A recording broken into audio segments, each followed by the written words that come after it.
Hey guys, welcome to Tech for Gaming.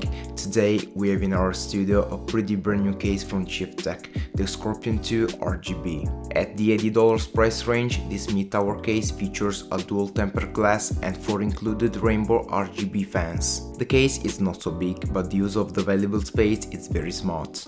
You can load it with the latest and best components and put it on your desk, and there will be plenty of space left.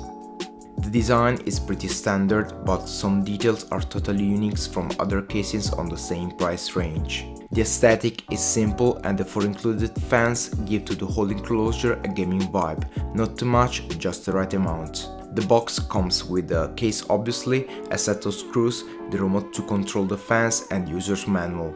The case has 2 tempered glass panels, one on the front and one on the side. Now, I've seen plenty of cases, little things can make the difference, as the painted corner in this one that covers the ugly holes on the structure. The glass comes also with a protective film, so one more point for the satisfying plastic peeling. Both are tinted, so it's recommendable to light well the components inside, maybe with an LED strip or 2. There are small rubber tips on the little glass support, so the glass stays in place when the screws are fully removed.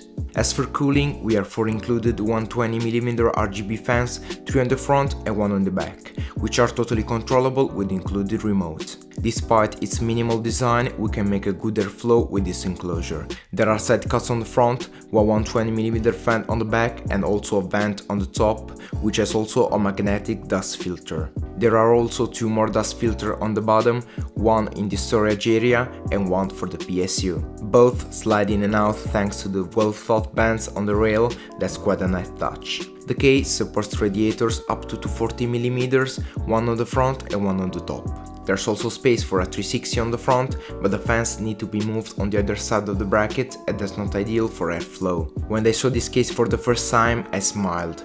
On the top, there's the right space to mount a radiator and fan combo. Thumbs up for Chieftec, finally a company that don't claim false radiators mounting points on these budget cases. I managed to mount a 240 rad with a pair of 120mm fan, and I placed also a 260mm reservoir on the side just to test fit some water cooling components, and I'm happy to say that this case is fully water cooling approved. There's enough space for a small loop, and in the future I'll be very happy to build one in it.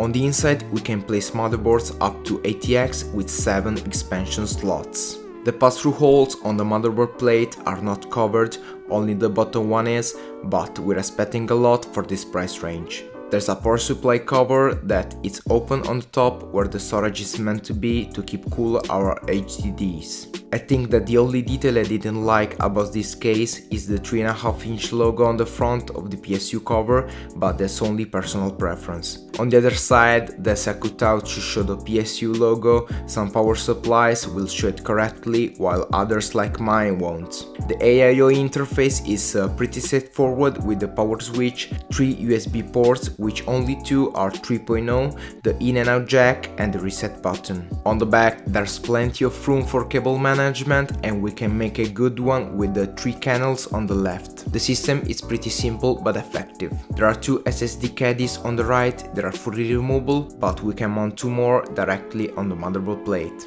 Removing one of the 2 SSD caddies, there's a small hole to pass through cables with mini ATX motherboards. That's a very nice touch by the way.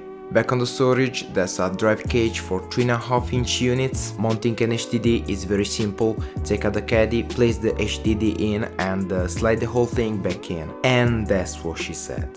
By the way guys, I love the Chieftec Scorpion II RGB. For $80 we got a case with 2 tempered glass panels, 4 RGB fans and a fantastic overall quality. The steel is 0.6mm thick, the entire structure is really solid and the whole case doesn't feel cheap at all. If you're interested in buying this case, check out the links down in the description and take a look at my Instagram page and watch my last video if you like water cooling as much as I do.